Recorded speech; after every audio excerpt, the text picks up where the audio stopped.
Before you listen, if you enjoy the stories and want to hear more, then please consider subscribing. Most of you listening aren't subscribed, so please take this time to subscribe. Turn on notifications so you'll never miss a story and be the first to hear. You'll also be supporting me. Thank you.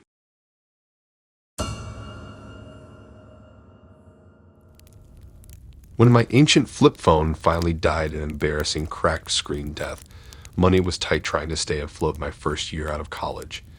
But an eBay search revealed the perfect smartphone replacement at an unbelievable price.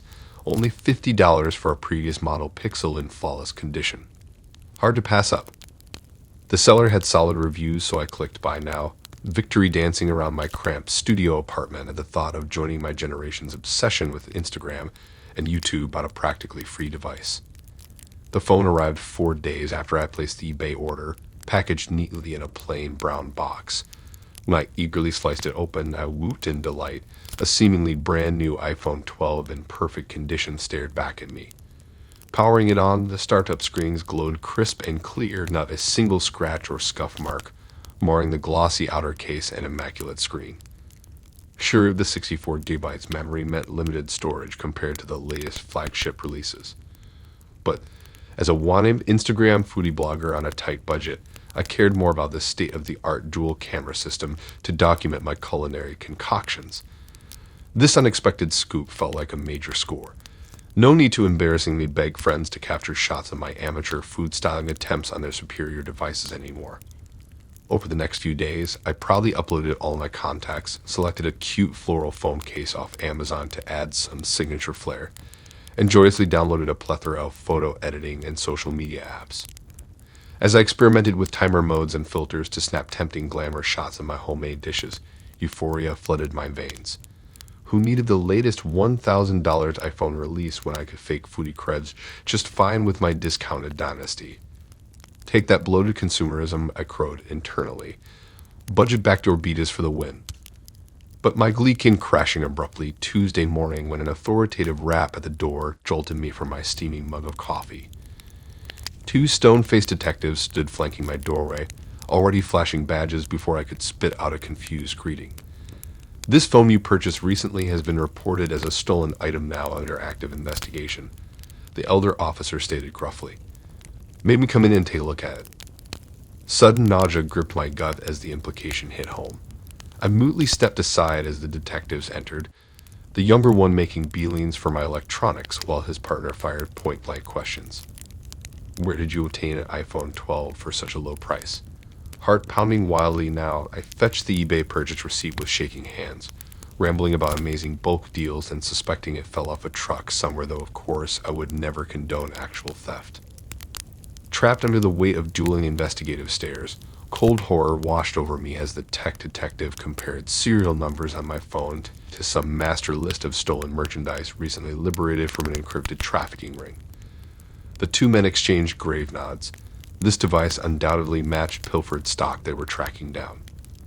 With nowhere to hide from their expectant stares, I stammered an awkward invitation inside, then spilled the entire eBay purchase. While scrutinizing my exceptionally reasonable $50 sales receipt for this $800 model, their suspicious expressions made guilt crawl up my spine. Had I aided some underworld stolen electronics ring? Were my own gullibility and desire for internet clout at discounted rates criminal accessories earning me a de facto accomplice title? The older detective kept grilling about any conversation with the seller that should have seemed strange while his partner wandered my micro studio scanning for suspicious affiliations. Finding only a few party photos tacked up and some overdue utility bills hardly satisfied their dramatic crime show expectations. After a painstaking computer forensics tap dance to verify only mundane usage on my end, the lead officer finally softened. Turns out that savvy pickup artist had hacked stolen electronics accounts to pose as authorized resellers. Many unsuspecting buyers responding to tantalizing bulk auction deals ended up unwitting receivers of pop merchandise, he explained. Though dismayed to surrender my lovely new phone as critical evidence, relief also flooded in realizing I wasn't seen as some criminally enterprising mastermind. Just another fool duped by appealing bargains dangled by slick snakes. Over the next few anxiety-riddled weeks, frequent when investigators needed further testimony or device analysis. Each interview resurrected that awful trapped feeling under the initial weight of legal scrutiny before they affirmed my victim status and sent me on my way. But the snake pit origins of my dream deal left permanent impact. I started questioning friends and coworkers more intently about the provenance of their own too-cheap-to-be-true tech scores and designer handbags. Caution against attractively packaged trickery now laced my consumer brain after nearly getting branded an accomplice just for answering a well-disguised stranger's siren call. Eventually, the extensive electronics trafficking ring got busted wide open. Dozens of seemingly ordinary sellers exposed as shifty scammers mining bulk access to black market accounts. My testimony aided prosecutors in establishing deliberate misrepresentation and consumer data theft. And while I secretly mourned the gorgeous phone seized as core evidence, part of me felt grateful not to profit long-term from another's exploitation. The day I received confirmation that the crime boss pled guilty on multiple felony counts, celebration bloomed anew in me for the justice system as well as renewed personal wisdom. Sure, I'd gotten hoodwinked by savvy swindlers seeking to capitalize on random individuals' upgrade, greed, and financial availability. But now broadened awareness and empathy would steer me toward less glittery yet more ethical waters moving forward. Maybe slick high-res screens and 1,000-pixel cameras shouldn't be acquired quite so casually in the first place, detachment letting us conveniently dismiss their true journeys involving store human hands and mournful lost cries when forcibly separated from initial owners. As victim-turned-vigilant messenger, I embraced leading others from temptation rather than chalking theft up to inevitable darkness eclipsing human hearts. When I stumbled across Mom's pearl earrings going through her things after she died, my breath caught in my throat. She used to wear them every time we dressed up over the years. I could picture them peeking out from her red hair as she spun me around the living room before my middle school dance recitals. I remembered watching those pearls glinting by the Christmas tree lights as she laughed wholeheartedly at Dad's god-awful jokester gag gifts. Whenever she put those earrings on, her whole face would light up, even during chemo treatments toward the end when we weren't sure how many special moments we had left together. I sat cross-legged on the carpet of Mom's room, bawling into my hands as I clutched her pearl earrings. The tears plopped onto the jewelry box in my lap, smudging the blue velvet lining. As I hiccuped through deep sobs, all these memories with Mom kept flooding my brain. I remembered me at 5 years old, jumping on her bed excitedly while she put those earrings on in front of the mirror, a sparkly prelude to my very first dance recital. I pictured her wearing them years later as she spun me giddily across the living room to practice for prom. Then there was Mom smiling gently fastening them just weeks before she passed, making sure to enjoy our little beautification rituals together even with cancer treatments sapping her energy. My breath caught as more tears spilled out. I couldn't even fathom casually dropping these sentimental earrings that echoed with so much history into some thrift store bag for randos to fight over. But what was my alternative? Tucking them away in this dusty jewelry box so I could frustrate ugly cry whenever I stumbled over them years later seemed beyond depressing. At nearly 2 a.m. that night, insomnia had me deep down in a YouTube black hole of vintage cowboy boot restoration videos when an alleged light bulb went off. People sold treasured keepsakes for extra cash on eBay all the time. Why not offer up the earrings to someone who would truly appreciate their heritage and wear them out and about like Mom did? Invigorated, I immediately started drafting a listing, getting real about their deep significance from decades of marking major family milestones. I priced them cheap at $50, hoping to attract a buyer who valued their emotional imprint more than quick financial gain. My ideal recipient would be someone with serious nostalgic ties to family heirlooms rather than casual product flippers. Maybe another grieving daughter who'd view wearing them as honoring past matriarchs while making new memories of her own. I described the glamorous way they catch the light on Mom's ears whenever she entered her room for one of my childhood piano competitions or my sister's big graduation dinner. I mentioned how you could almost hear her warm, throaty laugh whenever she turned her head, and those pearls danced gently from her earlobes. The listing poured out my vulnerable hopes that whoever ended up with these beloved earrings would envision Mom's smiling, welcoming spirit each time they put them on for their own celebrations. Rereading the finished post, fresh tears spilled down my cheeks, but this time they felt almost cathartic rather than crushed. Hitting the earrings' renewed lively purpose comforted me more than keeping them shrined away in forced storage oblivion. I could practically sense Mom nodding in approval at this idea wherever she watched over us now. As I hit submit, an odd, tingly warmth bloomed in my chest. Something about this gesture rang right to my soul. Very next morning, this chick Stacy messaged all excited about the earrings' background, saying her granny died recently too, and how she felt this instant soul bond with my mom's story. She rambled on about wearing them as for something old for her wedding in the dress that was her grandma's, keeping both ladies' spirits alive. I teared up at the thought of those pearls bringing joy at weddings and big celebrations again instead of sitting useless in my cluttered closet. When Stacy and I messaged later, connecting over losing grand family matriarchs, it felt meant to be. Like I said, genius idea, right? Well, I overnighted those earrings all nice in a padded gift box with a heartfelt note about new beginnings. When Stacy messaged shrieking with happiness at receiving them, I nearly lost it. Felt like Mom smiling down from heaven, approving this passing of her precious earrings into worthy hands. Chills ran all over, seeing like a deeper purpose unfold. Little gestures can put more love into the world even after you're gone. Well, scratch that Hallmark movie nonsense real quick cause next week. Whammo. Some wild one-star review pops up from none other than backstabbing Stacy. She accused me of sending an empty box, then refusing to pay her back for the missing earrings. Jaw dropped straight to the damn floor reading her blow up about being robbed by a scamming seller. After I picked it back up, Naja said, "This Bridezilla spider monkey clearly made it a whole crock to keep Mom's heirloom jewelry for free and trash my shop reputation." Initial rage had me typing up some pretty spicy F-bomb threats before breathing deep and waiting out eBay's fraud review. I focused on happy memories rather than that snake's pit of lies, even saying prayers for her shriveled black soul.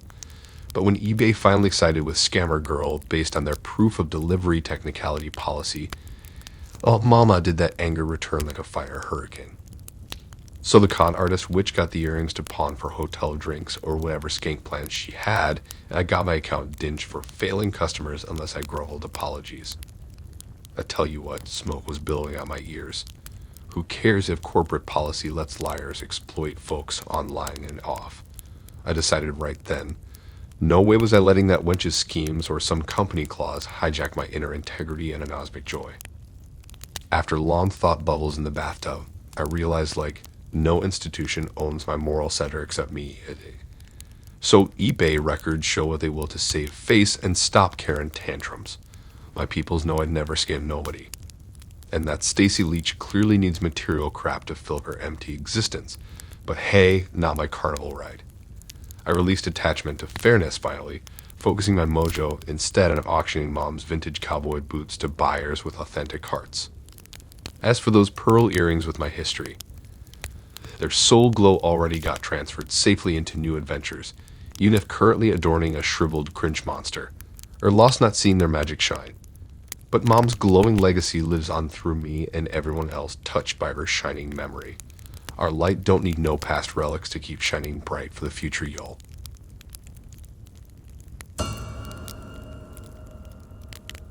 After losing 15 pounds training fanatically for an Ironman triathlon, I was absolutely swimming in my bulky winter coat from 2 seasons back. The thing hung comically huge on my newly svelte frame. Constantly pushing up the sleeves or tying the belt tighter made me look like a little kid playing dress-up. It was time to replace that oversized marshmallow monstrosity with something actually flattering to my athletic physique. Late one snowy weeknight, I fell down an eBay rabbit hole scoping out deals on pre-owned outerwear. Buried in the search listings, an awesome vintage leather jacket suddenly popped up, rich brown bomber style with a fleecy collar. It looked gently worn but still sleek, with badice zippers and intricate stitching on the long sleeves. My heartbeat quickened imagining how tough and rugged I'd look zipping around the city trails in that thing as frozen winds whipped around me. Plus the seller was practically giving it away at $20 including shipping. Caving to impulse, I clicked buy, dying to know where this mysterious coat originated and what stories its fibers held from decades past. Had it faithfully served a Montana rancher battling the elements to tend his flock? Or perhaps seen ocean storms and adventures with some ship's captain now retired? The mystery made my new trophy jacket even cooler. When the parcel landed on the lobby shelves days later, I rubbed my palms together eagerly all the way up in the creaking elevator. Tearing open the plastic garment bag, I lifted out the vintage bomber jacket with reverence. The once smooth lambskin leather whispered and crackled, as if sharing hushed stories of both strain and glory earned through unknowable plains traversed in its sturdy embrace. The fleece collar appeared freshly fluffed, and the intricate stitching stood unworn by time, invoked for special occasions. My mood soared picturing myself in this vestige of masculinity as I slid first one arm, then the other into the quilted inner lining, still holding lingering hints of body warmth from crinkled folds. I fastened that zipper slowly like a long-awaited gift, sensing the aura of faded memories still clinging to its cozy confines, even through changes of rank or paunch or many masters passing casually by. But as I finished enclosing myself in the snug vintage haven, a small unexpected bulge in the left pocket suddenly disrupted my fanciful musings. My pulse quickened as I slid 2 fingers inside, somehow still expecting to close upon a charming scenic artifact like an engraved pocket watch or maybe even an old buffalo nickel. But the cool, slippery plastic my skin met instead turned my blood ice cold in an instant, stomach lurching. I knew without doubt from current training modules exactly what clandestine substance hid amongst those fleecy fibers so close to my stunned fingertips. No delightful discovery awaited my exploration, only chilling drug cargo I inadvertently smuggled right past the postal inspectors on my own doorstep via an online auction's sloppy background checks. Heart hammering, I jerked my fingers out fast as if scalded, hands shaking. I unzipped quicker than I'd sealed it just minutes before, frantic to be free of the corruption I invited by overlooking unasked questions in my quest for stylistic luxury on the cheap from a faceless counterparty. Disgusted, I shook out the entire garment, then turned each pocket inside out. What other terrors still lurked concealed in this seemingly charming relic of working-class memories and conscience surrendered? How deep down the rabbit hole had my blind bargain grab just sent me spiraling? Surely I hadn't waltzed innocently into ownership of a vessel intended for surreptitious trafficking poisons that set neighborhood destruction ticking. Finding zero further trace of powder or pills brought little relief from the panicked race of thoughts, now choking coherent reason. Why else might someone discard this quality attire, but as compelled exile from the circles and codes still imprinted symbolically within? Had I just inherited a foot soldier's discarded disguise, or purchased a felled confidential informant's effects resold without pause by an underworld eager to recoup losses? Those imagined screams of retribution and raining bullets kept me fixed right inside for weeks on end. I couldn't even muster the will to sneak down at 2 a.m. wearing gloves and deposit my new burden into the communal dumpster. So the tiny Ziploc stayed hyperventilating evidence against me as unending days blurred together, until sharp double knocks shattered stillness one gray Tuesday afternoon. I froze inside the doorway, pulse a war drum urging flight. But the specter of written affidavits and contraband didn't manifest in those waiting suits I glimpsed through the peephole. No hiding or appeasing the dealers abandoned now. These badges signaled a different kind of reckoning. With a light-headed cry, I cracked the slab barely, glimpsing 2 bemused postal officers in wrinkle-free shirts. They gently extended official correspondence as reality registered. This wasn't court summons from the FBI's organized crime unit at all. Just firmly worded citation for flushing regulated international merchandise improperly down my building's drainage access. Cue the full-body blush. Thanks for listening in. If you like these stories and want to hear more, then please subscribe and like and support this new channel. We have more stories for you to listen to.